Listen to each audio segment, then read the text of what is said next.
Hey everybody, it's Steve again, uh, coming to you here from Southeast Texas. I've been gone a couple of days. Been out working in my yard, um, and and that just get make a video. But I've been paying attention. Um, First of all, I want to say hello to the new members that I've got from Mines. Going kind of slow there, but I'm staying more time on there and I like the posts. And I like kind of like the people or whatever. I really kind of haven't figured it out yet. Yeah, you're always around. Not too many people follow. Now I don't know what's going on. I think everybody's kind of gun shy about Facebook and all that shit. And I'm actually kind of thinking about starting my Facebook page again. I want to see what the hell's going on. See if there's any difference. But I'm gonna wait a while for that. This week was the anniversary of the Boston bombing.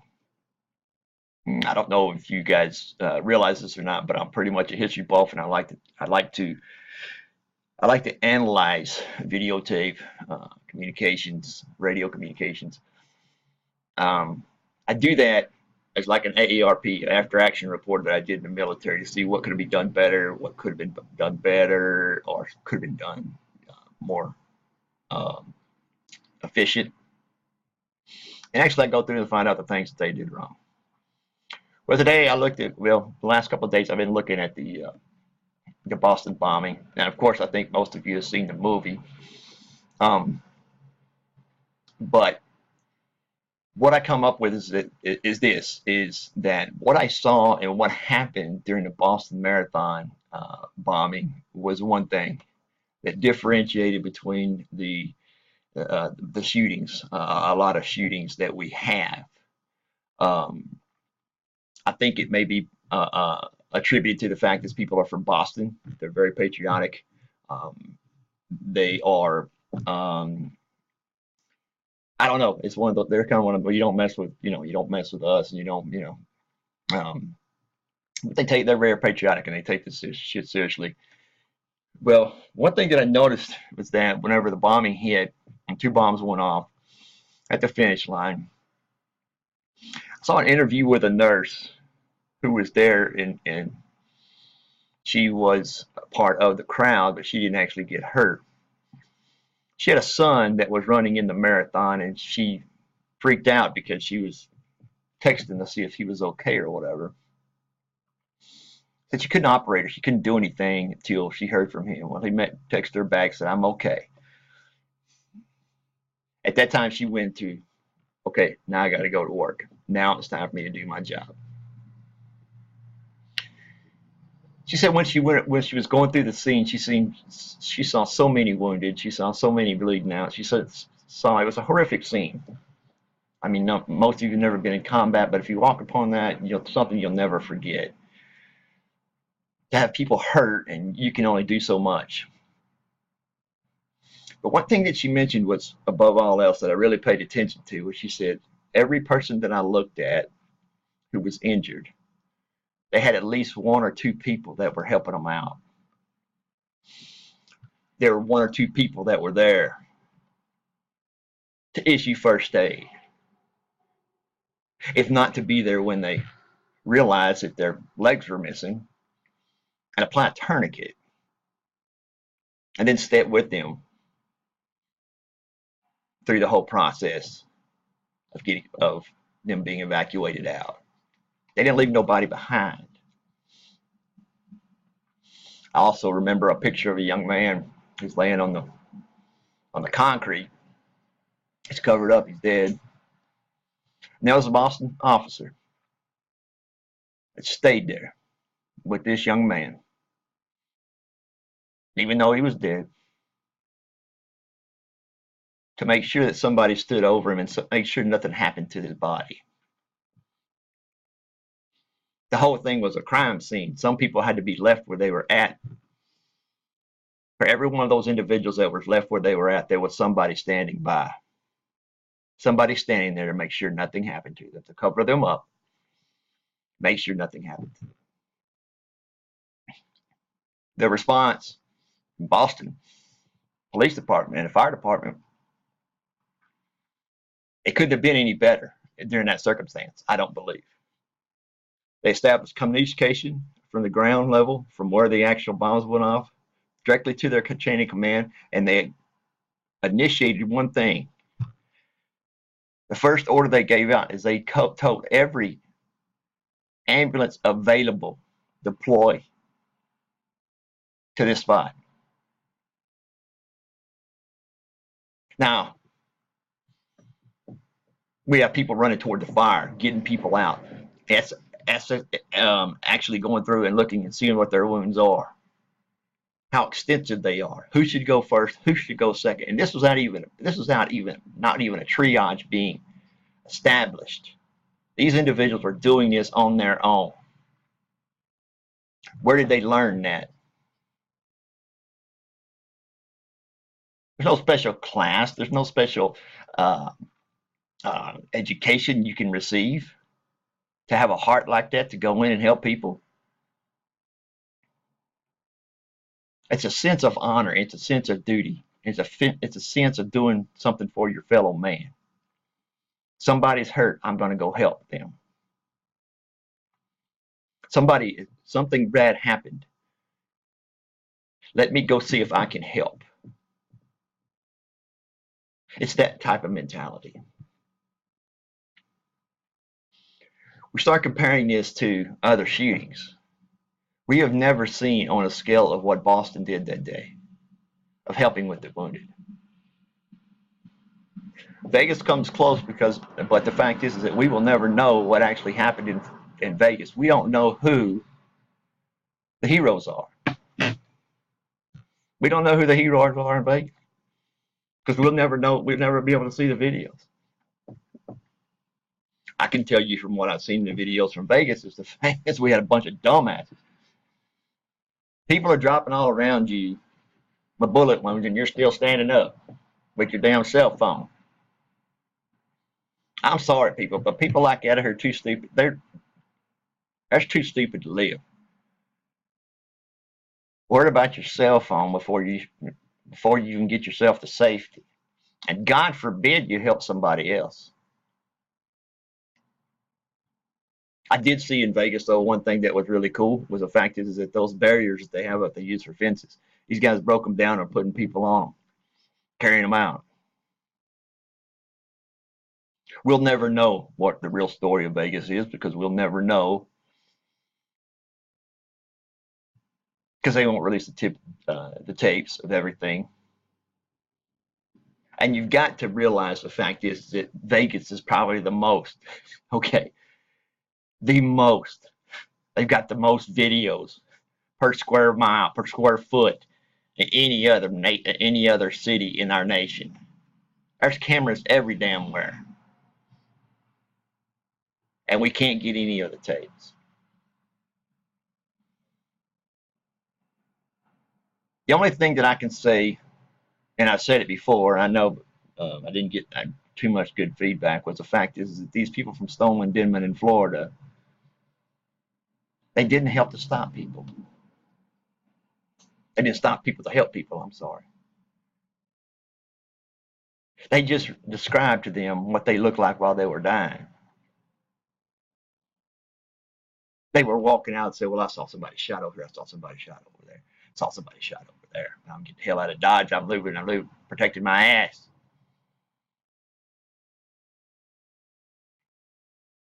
This kind of mentality has been rampant upon the nation. Shit.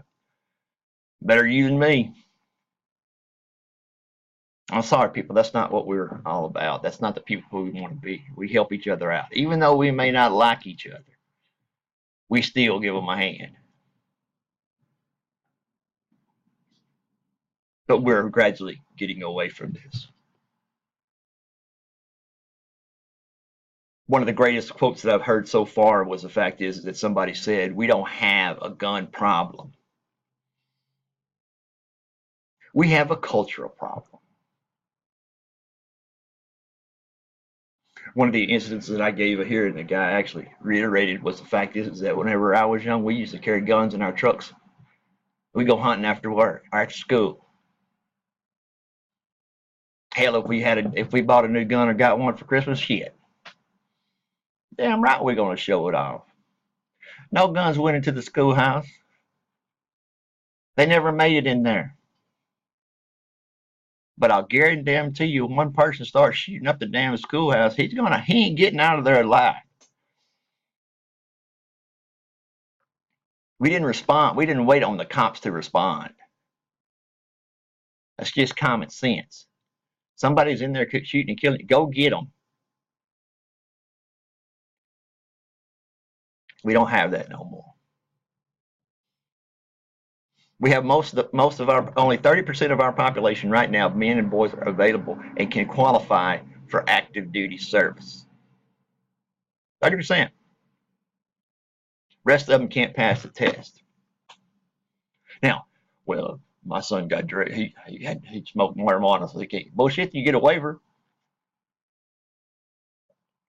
If you got trouble with your kids, he's out there on drugs and shit like that, the best damn rehab is take his ass down to a damn recruiter. They'll get him right. And he'll leave out of there with some kind of sense of pride, and he'll leave there with a job, and he can leave after 4 years. It ain't no big freaking deal. But you got to be able to pay the price. You're going to call. What are you going to do when Uncle Sam calls on you and says you got to go fight? Well, shit, you got to go. Got to go. Got to go. So, next point is this: is that I look at a lot of videos, guys. So don't just think that I'm just coming on here spouting shit out. I look at a lot of y'all guys' videos. I like a lot of videos, and I like to actually have new ideas to where I can just think about something, and it makes me go, I didn't think about that. But anyway, there was a city council member who's also a teacher who is in California more. I don't know, California somewhere. I don't know where the hell it's at anyway. Shit, I don't remember. But anyway, he said that a boy walked in and wore a Marine T-shirt. His uncle was in the Marine Corps and sent him a shirt. He wore it to school. Well, this damn teacher went out. He's also on the school board. I didn't think say that, but anyway, he went off on this individual. Asked this individual what he was. I'm going to court. So don't you realize? This is what the teacher said. You can quote me on some of it, but anyway, this is the gist of the situation. What he said. You realize that that's the dumbest of the dumb go to the Marine Corps. They're a bunch of lowlives. He specifically mentioned the Corps. Now, I'll be the first one to admit you have to be a special type of person. You have to be a special mentality, and you have to actually have some kind of other qualities that people sometimes may look and say, I saw much as they yeah, he's crazy. But we got to pass an IQ test to get in, of course. So that means we're not stupid. Matter of fact, some of the damn chiefs of staff and all this shit of the government, they're freaking Marines. What about them? Well, anyway, he went to ranting and raving against the Marine Corps, how dumb we were, how stupid, how dumb we were, how this dream that he was living to become a Marine was futile, and anyway, just talking about Marines. He said, "Who's in the Marine Corps? Your Uncle Louis?"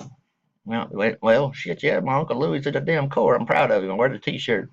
Shit, I'm going in afterwards. This man just stood up there and crushed this kid's dream, basically. But this little kid kind of about had enough of this shit because this ain't the first time apparently that it went on. So he taped the shit. He taped the shit and hell, put it on YouTube, and the damn thing went viral. Salcido is his name. He had to retire. He had to resign from the city council after a period of discussion, whether it was right or wrong, for him to say that into a classroom. If I've got a teacher who's spreading their political views to my kid, you don't need to be a teacher. My kid At that age, this kid was probably 9th or 10th grade. Anyway, he's in high school. The kid's in high school. It's up to him to make up, him and her to make up their own mind what they support and why they don't support it by themselves. They don't need to have other damn people telling them what they should believe. What, because you go from that, when you start telling the kid what they should believe, you telling them what's wrong with what you believe in a classroom setting. This is called indoctrination. This is called indoctrination, to where you're telling to the kid, you can't make up your mind. You have to agree with the majority of the people. In order for you to be cool, you got to think this way.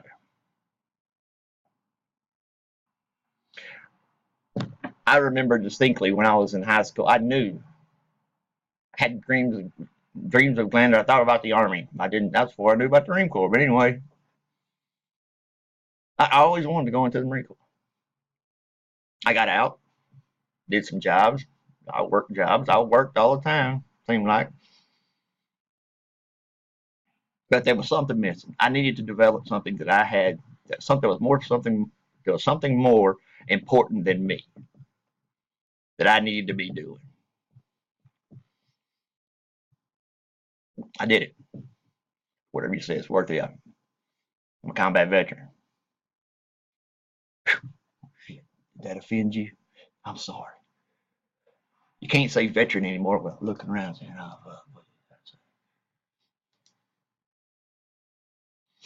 but the reason why I'm making this video is kind of a thing, because the fact is that, see, I've kind of rededicated myself, because this Second Amendment discussion and all this shit and everything has kind of got me riled the wrong way. I think y'all know that. But anyway, I'm going to show you how I come up with this conclusion. Let me tell you the type of person that I am, and I think maybe there's a lot of them out there like me. This right here is my Constitution of the United States. That's a book. Yeah. It doesn't cover the whole in the Constitution, but what it does is it breaks down the Bill of Rights, and it tells me, this gives me the direction on what I need to do to be a good citizen.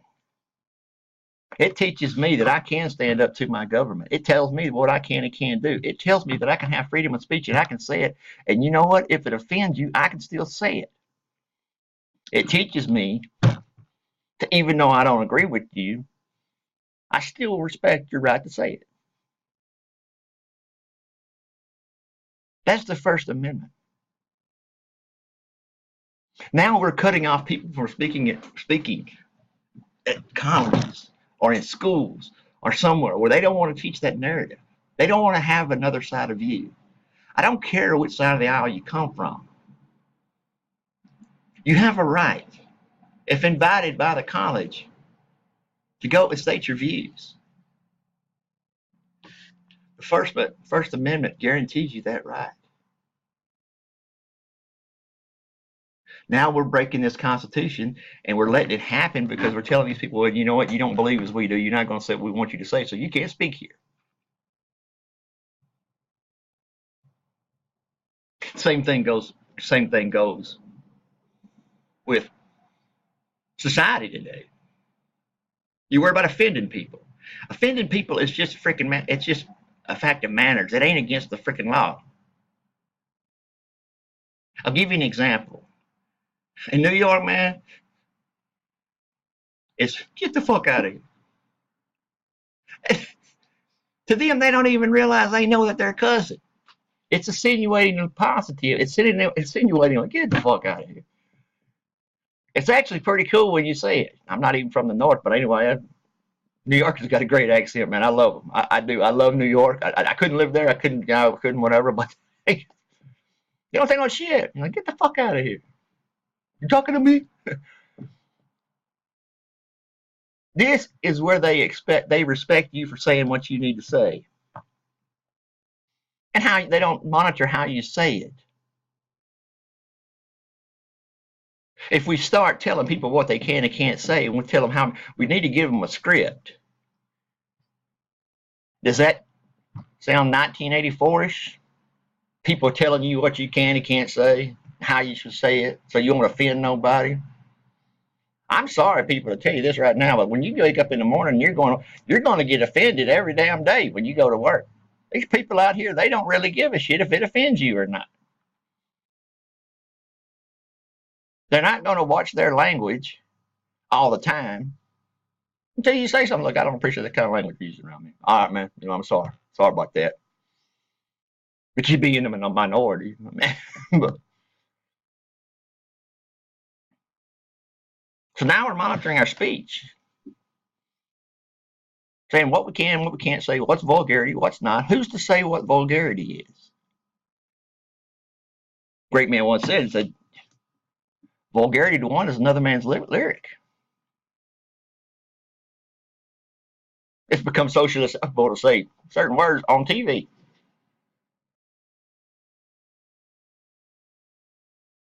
But not until after a certain time. And if you think for one damn second your little Johnny or little Susie ain't the first time they ever heard that word shit, or some words shit, they could tell you something. I think maybe the kids start giving sex education classes to their parents. What the shit is they know. But I digress. Now I want the First Amendment. Now we want to fuck with the First Amendment. And I carry this around. I keep showing it, but I carry it around. And I read it. I read it. Because I want to actually have to go over what, okay, that don't sound right to me. Let's look it up. This way I can quote verbatim. So, now we want to go to the Second Amendment. We're picking on that one now. Where is it written that we can start changing the freaking Constitution all of a sudden? Who signed up for that damn deal? I didn't. Right now we have a movement that's called the First Amendment Audit. This guy's name is Black Lab 3L. He's on YouTube. Check out his videos. He's wearing the hell out of Southeast Texas, man. All these good old boy networks and shit. He's wearing the shit out of them because you can just tell these damn cops don't know what the hell they're doing. But they can't eat a donut. In Southeast Texas, we are verified to know that you have to eat so many donuts and you have to weigh over 300 pounds before they'll give you a gun and a badge. Yes. If you can run from here to there, no. You have to walk and you have to walk from here to there, at least between here and there. You have to pull up your pants 4 times to keep your butt crack from showing. That's a sheriff in Texas right there, man.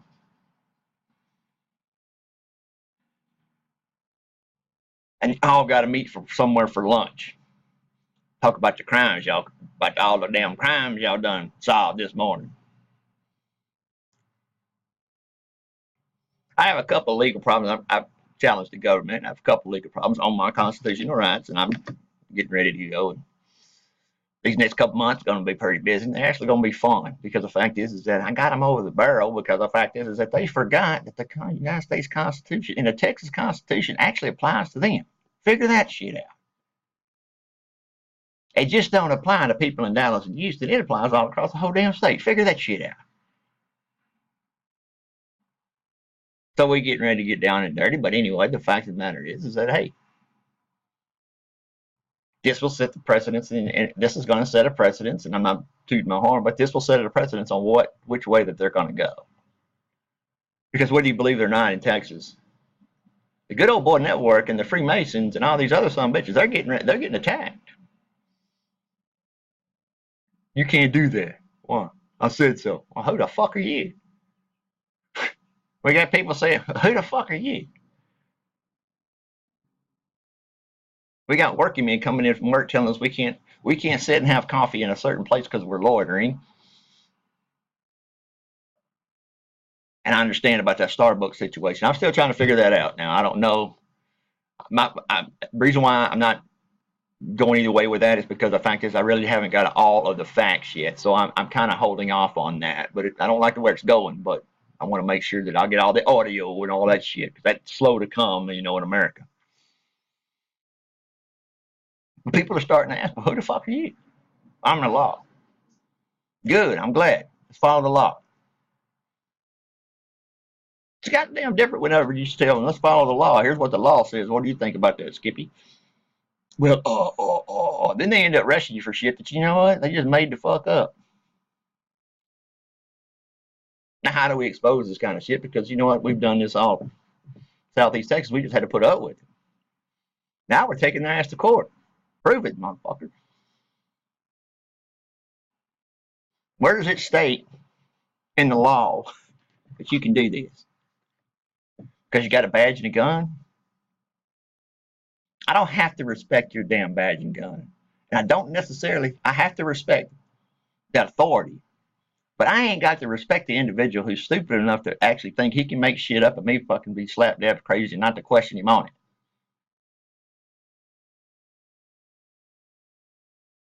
What do they do? Well, you don't comply, then you know you're resisting arrest. I'm not supposed to talk about my case, but let me just throw something at you. I am being charged with resisting arrest, and I never was charged with committing a crime. Yeah, that's in Southeast Texas. This happens. Angelina County. Where you're resisting arrest. What I do? Resisting arrest. I said, well, what kind of will you arrest me for? You know what they told me? You know what you did. No, I don't. Don't shit. Tell me. I'm asking you. You the one who got the cuffs on me. So basically, I've got rejuvenated because the fact is my cases are coming up and they're going to go to trial. And you know what? I'm kind of anxious to see what comes out in this trials because the fact is that I know I didn't break any laws. Now everybody says they didn't break no laws, whatever. Well, I'm just telling you, I've done my research and I've looked, well, have a breaking law. No, I haven't. But I spoke up when they didn't want me to speak up, and that's what the problem is because I caused the problem with the city council. But let's stop talking about me for a second. It is apparent to me on some of these YouTubes that are going out, and I'm not getting a lot of views on my videos. I just want you to know I'm putting them out, but I'm not getting that many subscribers, or YouTube's fucking with me. I don't know. Probably YouTube's fucking with me, but hey, who knows? But it still doesn't change the fact that I'm trying to get the word out. There are people out there like you who've had enough. There are people out there that say, fine, explain this to me like I'm a 3-year-old. Because it doesn't add up to what they say in this and in the Texas Constitution. It doesn't add up to that.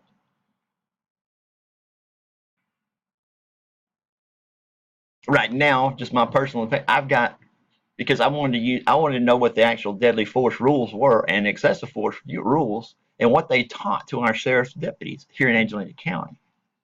So I requested the training manual. I requested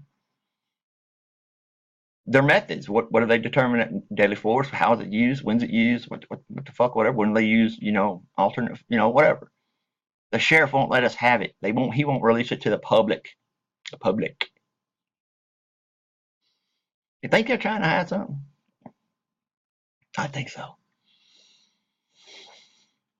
But where this gets down to the nitty gritty is the fact is it's totally rejuvenated me because it affects me. And it's made me think the fact is, if it can happen to me, it can happen to anybody. And lo and behold, I start talking around the nation and YouTube and all this, and it is happening everywhere.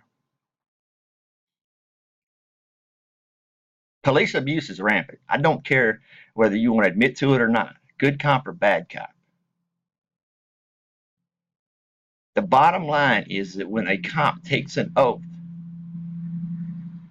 in his oath, it's against the law. That separates him that he's doing something that he's not allowed to do. He has the authority that he doesn't have the rights to. And they've been getting away with it for so damn long that guess what? Damned if they didn't get caught. The militarization of our police is rampant. It's all over around us. Do you carry in your car a damn flak jacket and a damn AR-15? Do you carry all that shit? You got it all locked up and crap, plenty of ammo and everything. Do you just carry that around all the time? Well, they do. Why can't you?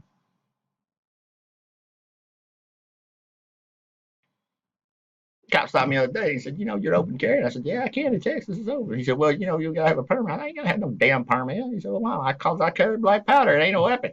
Dumbass. Took his big fat ass over and called in and said, well, no, you can get him, but you can get him for disturbing the peace. Then my holster in there pulled it out. I said, what am I doing? Because people are complaining. Well, good, go arrest them some bitches. False complaints.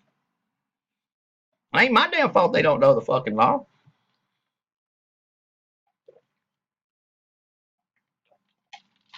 Maybe we should school them a little bit.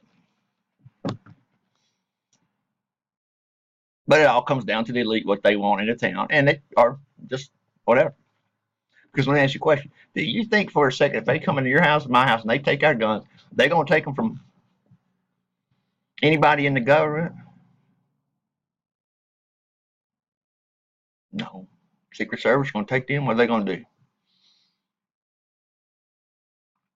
So now you put it into the situation to where you've got one type of people with guns and the other type of people have been taking that right away from them.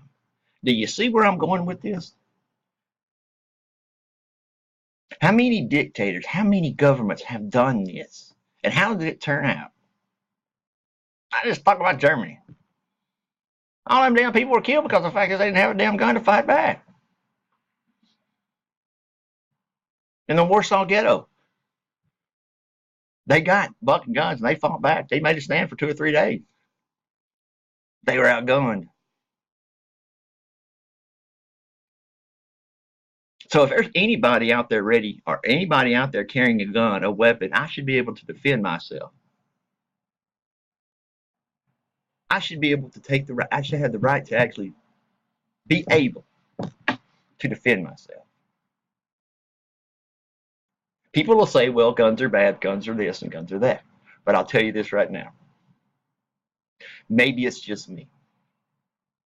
But if there's a son of a bitch with a gun pointed at me or my loved ones, and I didn't do nothing about it, I couldn't live with myself. If I didn't protect my family,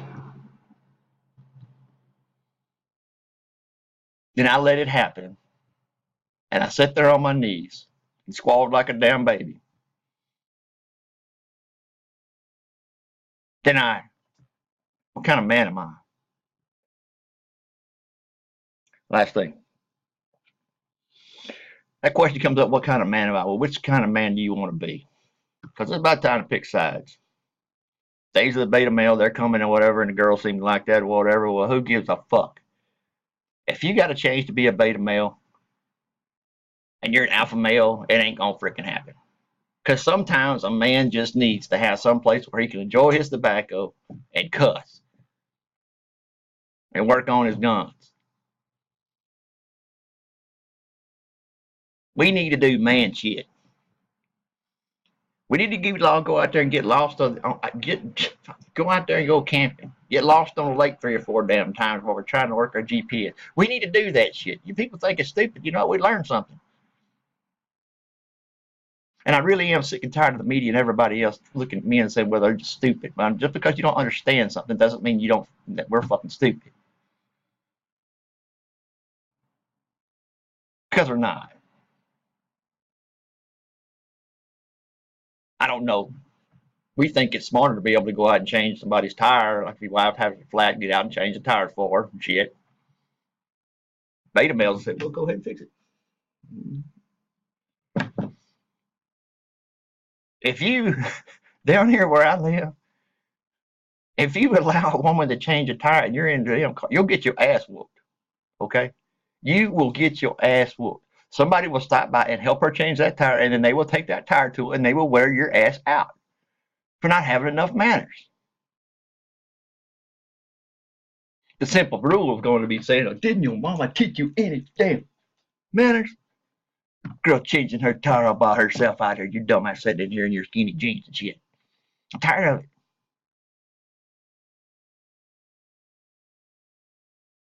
I'm tired of the fact is he wants to run up to me and call me every damn name in the book. And when I first do like this, somebody takes off and runs, hides behind his friends,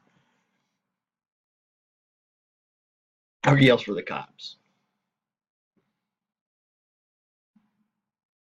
If he man enough to say it, by God, you better be better enough to back it up. But that's not politically correct. And I've already told you that I'm not politically correct. This is the end of politically correct. It ends at my fucking property. I got a sign out there on my door, on my tree out there that comes through my driveway. Right when you turn to my driveway, all it says is about 2 more feet and you'll be in range. This is because of the fact is that we're getting sick and tired of stupid shit. I got more important shit to worry about than if I'm politically correct or not. I got to make sure I'm working enough overtime so I can pay for Mama's bills because she wanted to redo the bathroom and it made her happy and I let her do it. Now I got to pay for it, so I get up. Hey, I got to work extra on Saturday. Duh. But it makes her happy, and there ain't nothing better in the world. And you guys know this, than a happy woman around the house. I can do no wrong. She brings me tea now and everything. You know.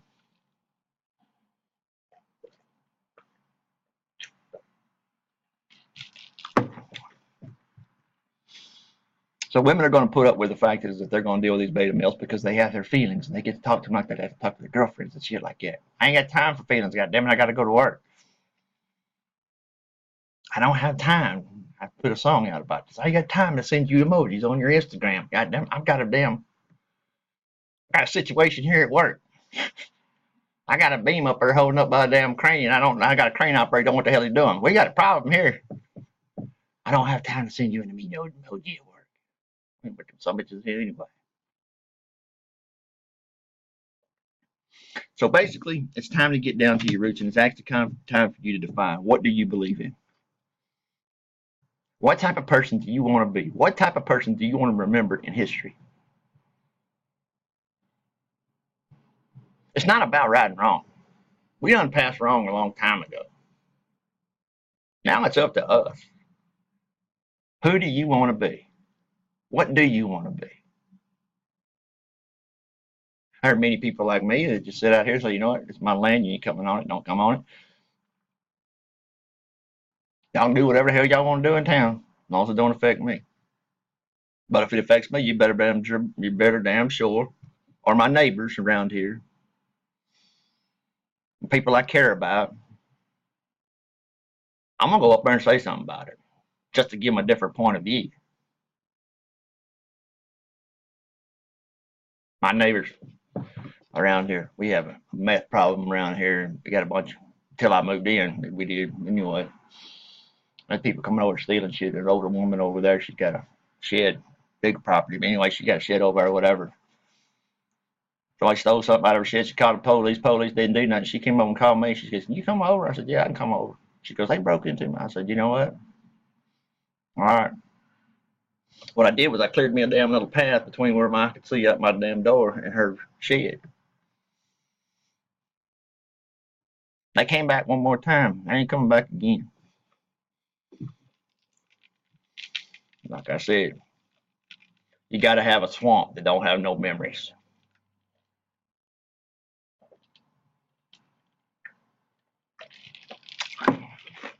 I didn't kill them. I just took them out to the swamp to see what could happen to them. They're breaking the shed again. Sometimes they ain't worth shooting, so it's like, it scare the shit out of them for the rest of their life. That's just me. That's what's going on in my life today. Got some work to do outside. Putting it off. But y'all keep your powder dry. Be good. No PLC. And if you can, you're not what I gotta say. If you don't, okay. But if you do, subscribe. I got some more important shit to say. nothing else, you can learn what we think down here in Texas. Down here by the Louisiana border down here. And I can drive my boat across over to Louisiana in 15 minutes. So y'all come on over here and subscribe, take a listen. Hit me up, y'all want to talk about something. You want to know what I got to feel about it, and I'll do that. But like I said, hello to my friends at Minds.com. I just joined that. Hello to my friends there at Gab. Thank you for the follows. Dang, repost shit. All right, can y'all just do that? Could you just repost shit, please? Why are you? You know. And last thing, I'm sorry, I said last thing on it, but anyway, I want to give my shout out to Gunny. Gunny Henry, he passed away. Um, he was the mindset of every typical Marine. He was the real deal. I've been a Marine, and he was the real deal. He was just like your Gunny in the Marine Corps or your staff sergeant, or yeah, he was a fucking. He lived it. He talked the talk and he walked the walk. And you know what, Ron Lee Irby, man, I'll see you on the side, brother. Because Marines, we don't die, and that's true. We don't die. God sends us up there. What He does with us, He says, you know what? You're a Marine. You sit out here and guard the gate. Make sure none of his assholes get in. So if you see my YouTube, I hope you do, because you'll see me out there on that fucking gate whenever I pass away. Wait and see if you're gonna get through or not. That's what we do. Keep your zip, your powder dry, and your hammer hanging always. If you don't know if you got a hammer or not, go in there and get butt ass naked. Look down. If you got a hammer, guess what? You're a guy. If you ain't got one, damn, you're a girl. If you're confused on about that, come over here. Because what I'll do is I'll kick you in the nuts. You feel that? That means you're a man. I'm out.